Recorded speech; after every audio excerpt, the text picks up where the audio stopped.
जय गुरु जी। अब हम चैप्टर 24 मेरे संन्यास ग्रहण स्वामी संस्थान के अंतर्गत अध्याय शुरू करते हैं। गुरुदेव, मेरे पिताजी मुझसे बंगाल नागपुर रेलवे में एक अधिकारी का पद ग्रहण करने के लिए आग्रह करते हैं, परंतु मैंने साफ मना कर दिया है। फिर मैंने आशा के साथ आगे कहा, गुरुदेव, क्या आप मुझे स्वामी परंपरा की संन्यास दीक्षा नहीं देंगे? मैं अनुनय पूर्वक अपने गुरु की ओर देखता रहा। विगत वर्षों में मेरे निश्चय की गहराई की परीक्षा लेने के लिए उन्होंने मेरी इसी अनुरोध को कई बार ठुकरा दिया था, परंतु आज अनुग्रह पूर्वक मुस्कान उनके मुखमंडल पर आ गई। ठीक है, कल मैं तुम्हें संन्यास दीक्षा दे दूंगा। फिर शांत भाव से वे कहते हुए, मुझे खुशी है कि संन्यास ग्रहण करने की इच्छा पर तुम अभी भी अटल हो। लाड़ी महाशय प्राय कहा करते थे, अपने जीवन के वसंत में यदि तुम ईश्वर की आमंत्रित नहीं करोगे तो तुम्हारे जीवन के शीशे में वे तुम्हारे पास नहीं आएंगे। प्रिय गुरुदेव, मैं आप ही की भांति स्वामी परंपरा में शामिल होने की अपनी इच्छा को कभी नहीं छोड़ सकता। असीम स्नेह के साथ उनकी ओर देखते हुए मैं मुस्कुराया। अविवाहित पुरुष प्रभु के संबंधित बातों की चिंता में रहता है कि वह कैसे वह प्रभु को प्रसन्न करे, परंतु विवाहित पुरुष संसार की बातों में चिंता रहता है कि वह कैसे अपनी पत्नी को प्रसन्न करे। मैंने अपने अनेक मित्रों के जीवन का विश्लेषण किया था, जिन्होंने कुछ आध्यात्मिक साधना करने के बाद विवाह कर लिया था। सांसारिक जिम्मेदारियों के सागर में कूद पड़ने के बाद गहरा ध्यान करने के अपने संकल्पों को वे भूल गए थे। प्रभु को अपने जीवन में द्वितीय श्रेणी का स्थान देने की मैं कल्पना भी नहीं कर सकता था। वे ही तो हैं समस्त ब्रह्मांड के स्वामी, जो जन्म जन्मांतर में मनुष्यों पर वरदानों की वर्षा करते आ रहे हैं, और इस कृपा वर्षा के बदले में मनुष्य उन्हें केवल एक ही चीज दे सकता है, अपना प्रेम, जो देने या न देने की उसे पूर्ण छूट है। सृष्टि के अणु परमाणुओं में अपनी उपस्थिति का रहस्य के आवरण में छिपाए रहने के लिए अनंत उपायों की योजना के जो कष्ट सह सृष्टिकर्ता ने उठाए हैं, उसमें उनका केवल एक ही उद्देश्य हो सकता है। उनकी एक ही भावुक इच्छा हो सकती है कि मनुष्य स्वेच्छा से उनकी तलाश करें। प्रत्येक प्रकार की विनम्रता के कौन सी मखमली दस्तानों द्वारा उसने सर्वशक्तिमाता के अपने ब्रज हस्त को छिपाया नहीं है। अगला दिन मेरे जीवन का सबसे अविस्मरणीय दिन था। मुझे याद है कि कॉलेज में ग्रेजुएट होने के कुछ सप्ताह बाद ही, यह सन 1915 के जुलाई महीने का एक बृहस्पतिवार था, अपने श्री रामपुर आश्रम के भीतर एक बरामदे में श्री युक्तेश्वर जी एक श्वेत रेशमी वस्त्र को संन्यास धर्म के परांगत गेरुए रंग में डुबोए। जब वस्त्र सूख गया तो मेरे गुरु ने उसे एक सन्यासी के वस्त्र के तौर पर मेरे बदन पर लपेट दिया।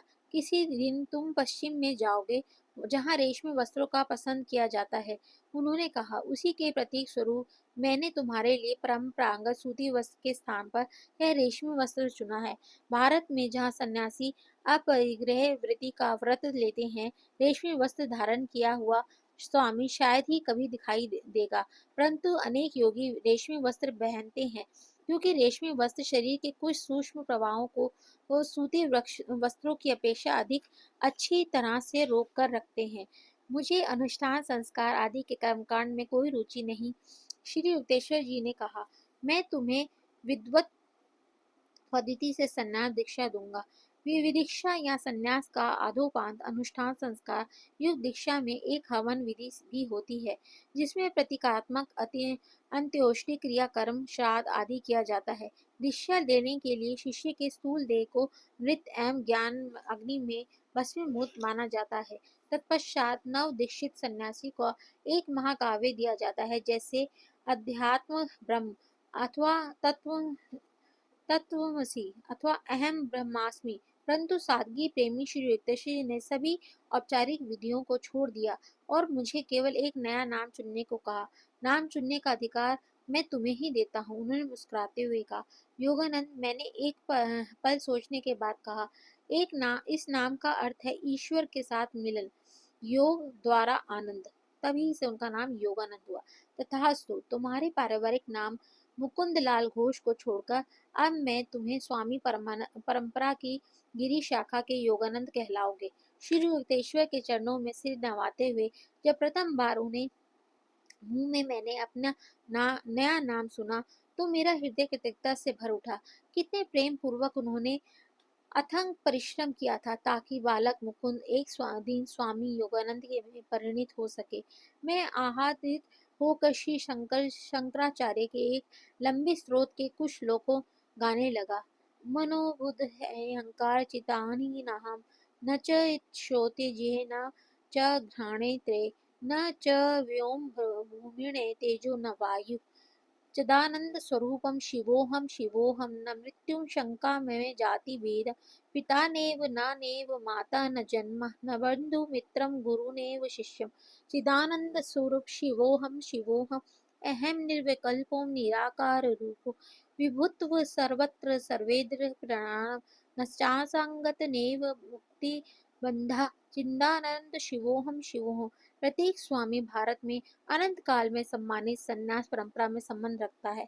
इसका वर्तमान रूप में पुनर्गठन शताब्दियों द्वारा शंकराचार्य ने किया था और तभी से निरंतर अखंड रूप में आदरणीय आचार्यों की एक परंपरा इसमें शीर्ष पद पर आसीन रहती है, जिसमें प्रत्येक आचार्य परंपरागत क्रम से जगत गुरु शंकराचार्य कहलाते हैं। शायद 10 लाख तक सन्यासी स्वामी संप्रदाय में है।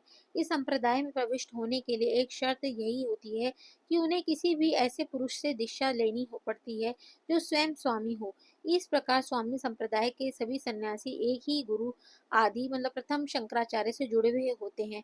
वे अपरिग्रह सांसारिक संपत्ति में अनासक्ति ब्रह्मचार्य तथा संघ प्रमुख या आध्यात्मिक प्रमुख की आज्ञा में पालन का व्रत कर लेते हैं। कैथोलिक ईसाई संन्यास संप्रदाय अनेक बातों में उनसे कहीं अधिक प्राचीन स्वामी संप्रदाय से मिलते जुलते हैं। स्वामी अपने नए नाम के आगे एक ऐसी उपाधि लगाते हैं जिससे स्वामी संप्रदाय की 10 शाखाओं में से किसी एक के साथ उसके जुड़े होने का परिचय मिलता है। इन 10 शाखाओं में या 10 नामियों में एक शाखा है गिरी, जिसमें स्वामी श्री युक्तेश्वर गिरी और अन्य शिष्य होते के नाते मैं स्वयं संलग्न हूँ। अन्य शाखाएं हैं सागर, भारती, पुरी, सरस्वती, तीर्थ, अरण्य, आश्रम, वन और पर्वत। स्वामी का संन्यास आश्रम का नाम, जिसके आगे साधारणतः आनंद लगा होता है, किसी विशिष्ट मार्ग, अवस्था और आध्यात्मिक गुण प्रत्येक जैसे प्रेम, ज्ञान, विवेक, भक्ति, सेवा, योग के द्वारा मुक्ति प्राप्त करने की उसकी आकांक्षा का घोतक होता है। उसी नाम के बदले बाद लगने वाली दशनामी में से एक उपाधि प्रकृति के साथ उसकी समस्तता का प्रतीक होती है। समस्त मानव जाति की निस्वार्थ सेवा तथा व्यक्तिगत संबंधों एवं महत्वाकांक्षाओं के त्याग के आदर्श के कारण अधिकांश स्वामीगण भारत में और कभी कभी विदेशों में भी सक्रिय रूप में मानवतावादी एवं शैक्षणिक कार्यों में लग जाते हैं। जाति, पंथ, वर्ग, वर्ण, वंश और स्त्री पुरुष का भेदभाव छोड़कर स्वामी विश्व बंधुत्व के आदर्श पर चलता है। परम ब्रह्म के साथ संपूर्ण एकरूप हो जाना ही उसका लक्ष्य होता है। सोते जागते अपनी चेतना को अहम ब्रह्मास्मि के विचार में सरोबार करता हुआ वह पूर्ण तृप्ति के साथ संसार में विचरण करता है, परंतु संसार की किसी भी बात में लिप्त नहीं होता है। केवल इसी ढंग से वह अपने स्वामी पदवी को सार्थक कर सकता है, जिसका अर्थ होता है स्व या अपनी आत्मा के साथ एकरूप होने का प्रयास करने वाला। श्री युक्तेश्वर स्वामी भी थे और योगी भी, पर पूज्य स्वामी संप्रदाय में जुड़ा होने के कारण स्वामी बना हर सन्यासी योगी नहीं होता। जो ईश्वर साक्षात्कार के लिए किसी वैज्ञानिक प्रविधि का अभ्यास करता हो वही योगी होता है। वह विवाहित भी हो सकता है, अविवाहित भी, सांसारिक जिम्मेदारियों को निभाने वाला भी हो सकता है, विशिष्ट धर्म संप्रदाय से संबंध भी। स्वामी केवल शुष्क काल मीमांसा एवं कठोर त्याग के मार्ग पर चलने वाला भी हो सकता है, परंतु योगी एक सुनिश्चित क्रमानुगत प्रणाली का अभ्यास करता है, जिसमें शरीर और मन सुनियंत्रित हो जाते हैं और आत्मा धीरे धीरे मुक्त हो जाती है। किसी भावात्मक आधार पर या विश्वास के वंश होकर कुछ भी न मानते हुए योगी ऐसे पूर्ण परिचित प्रविधियों का क्रमानुसार अभ्यास करता है, जिन्हें सर्वप्रथम प्राचीन ऋषियों ने निर्धारित किया था। भारत की प्रत्येक पीढ़ी में योग साधना ने ऐसे लोग पैदा किए हैं जो सच्चे अर्थ में मुक्त और ईसा सदृश योगी हुए। किसी भी अन्य विज्ञान की तरह ही योग विज्ञान का भी किसी भी देश और काल के लोगों द्वारा प्रयोग किया जा सकता है। कुछ अज्ञानी लेखकों का यह प्रतिपादन पूर्णतः गलत है कि योग साधना खतरनाक है। जो पाश्चात्यों के लिए ठीक नहीं है। यह खेद की बात है कि इस गलत प्रतिपादन ने योग साधना के अनेक सच्चे और उत्सुक आकांक्षियों को उसकी बहुमुखी लाभ को प्राप्त करने के प्रयास से विमुख कर दिया है। योग साधना विचारों के स्वाभाविक कोलाहल को शांत करने की एक पद्धति है। विचारों का यह कोलाहल सभी देशों के सभी मनुष्यों में समान रूप से अपने मूल आत्म स्वरूप की झलक देखने से वंचित कर देता है। स्वास्थ्यप्रद सूर्य प्रकाश की भांति ही योग साधना भी पौर्वत्य और पाश्चात्य लोगों के लिए समान रूप से लाभदायी है। अधिकांश लोगों के विचार अशांत और चंचल होते हैं, अतः मन नियंत्रण के विज्ञान योग साधना की आवश्यकता स्पष्ट है। प्राचीन ऋषि पतंजलि योग की व्याख्या इस प्रकार करते हैं: चित्त में एक के बाद एक उठती हुई रहने वाली लहरों को शांत करना। उनका संक्षिप्त परंतु अत्यंत ज्ञान युक्त ग्रंथ योग सूत्र हिंदू दर्शन में एक दर्शन है। पाश्चात्य दर्शनों के विपरीत हिंदू दर्शन में न केवल सैद्धांतिक तत्वलोचन बल्कि व्यवहारिक प्रणालियों का भी समावेश है। तत्व मीमांसा के सामने आ सकने वाले प्रत्येक प्रश्न का गहन विचार करने के पश्चात हिंदू शास्त्र 6 निश्चित मार्ग बताते हैं, जिनका उद्देश्य हमेशा के लिए दुख मुक्त होकर अक्षय आनंद की प्राप्ति करना है। उत्तरकालीन उपनिषद कहते हैं कि 6 दर्शनों में से योग सूत्र ही सत्य की प्रत्यक्ष अनुभूति करने की सबसे प्रभावी पद्धति है। योग की व्यवहार योग विधियों के अभ्यास से मनुष्य कल्पना के बंजर प्रदेश को हमेशा के लिए पीछे छोड़कर परम तत्व की प्रत्यक्ष अनुभूति करता है। पतंजलि की योग पद्धति अष्टांग योग के नाम से जानी जाती है। इसमें पहले 2 अंग यम नैतिक सदाचार अहिंसा सत्य अस्तेय ब्रह्मचर्य अपरिग्रह का पालन और दूसरा है नियम। नियम में है धर्माचरण शौच संतोष तप स्वाध्याय और ईश्वर प्रधान। इसकी अगली सीढ़ियां हैं आसन मतलब शरीर को उचित स्थित स्थिर सुख मानस मेरुदंड सीधा और ध्यान करने के लिए आनंदप्रद अवस्था में निश्चल शरीर प्राणायाम और पांचवा है प्रत्याघार इंद्रियों के बाह्य विषयों में निवृत्त कर अंदर वापस मोड़ लेना। आखिरी सीढ़ी योग के प्रत्यक्ष अंग है धारणा मन को एक ही विचार पर एकाग्र रखना ध्यान और समाधि। योग का यह अष्टांग मार्ग साधक को कैवल्य के अंतिम लक्ष्य तक पहुंचा देता है, जिसमें योगी किसी भी बोध शक्ति की पहुंच से परे के सत्य को जान लेता है। यह प्रश्न मन में आ सकता है कि कौन बड़ा है, स्वामी या योगी? जब ईश्वर के साथ एकता स्थापित हो जाती है तब विभिन्न मार्गों के भेद अपने आप ही समाप्त हो जाते हैं। परंतु श्रीमद् भागवत में कहा गया है कि योग शास्त्र की पद्धतियां सर्व समावेशक हैं। ये पद्धतियां केवल विशिष्ट प्रकार के या विशेष स्वभाव गुणों वाले व्यक्तियों जैसे सनस्त जीवन की और झुकाव रखने वाले अत्यंत कम लोगों के लिए निर्धारित नहीं है। योग साधना के लिए किसी विशेष संप्रदाय के साथ औपचारिक तौर पर जुड़े रहना भी आवश्यक नहीं है। योग विज्ञान उस मूलभूत आवश्यकता की पूर्ति करता है जो सबके लिए एक समान होती है, अतः यह सबके लिए समान रूप से लागू होता है। सच्चा योगी अपने कर्तव्यों का निर्वाह करते हुए संसार में रह सकता है। वहाँ वह पानी पर तैरते मक्खन की तरह होता है, आसानी से पतला बनाए या जा सकने वाले अनुशासन विहीन मानव जाति रूपी दूध की तरह नहीं। यदि मनुष्य अपने अहंकार की इच्छा वासनाओं में मानसिक रूप से लिप्त न हो और जीवन में अपनी भूमिका को केवल ईश्वर का एक स्वैच्छिक माध्यम बनकर अदा करे तो सांसारिक कर्तव्यों को निभाने के लिए उसे ईश्वर से अलग होने की आवश्यकता नहीं रहती। अमेरिका या यूरोपीय देशों में अन्य हिंदू देशों में रहने वाले ऐसे कई महान लोग आज इस संसार में हैं जिन्होंने योगी और स्वामी जैसे शब्द भी कभी सुने नहीं होंगे, परंतु फिर भी उन शब्दों के वे जीते जागते उदाहरण हैं। मानव जाति की निस्वार्थ सेवा करने के कारण या मनोवेगों और विचारों पर पूर्ण नियंत्रण होने के कारण या ईश्वर पर एक निष्ठ प्रेम होने के कारण या एकाग्रता की तीव्र शक्ति के कारण वे एक अर्थ से योगी ही हैं, क्योंकि उन्होंने अपने समक्ष योग का लक्ष्य निर्धारित कर लिया है। आत्म संयम। यदि इन लोगों को योग का निश्चित विज्ञान सिखाया जाए जिससे अभ्यास में से मनुष्य के मन और जीवन की दिशा पर अधिक संचेत नियंत्रण प्राप्त हो सकता है, तो ये लोग और अधिक ऊंचे उठ सकते हैं।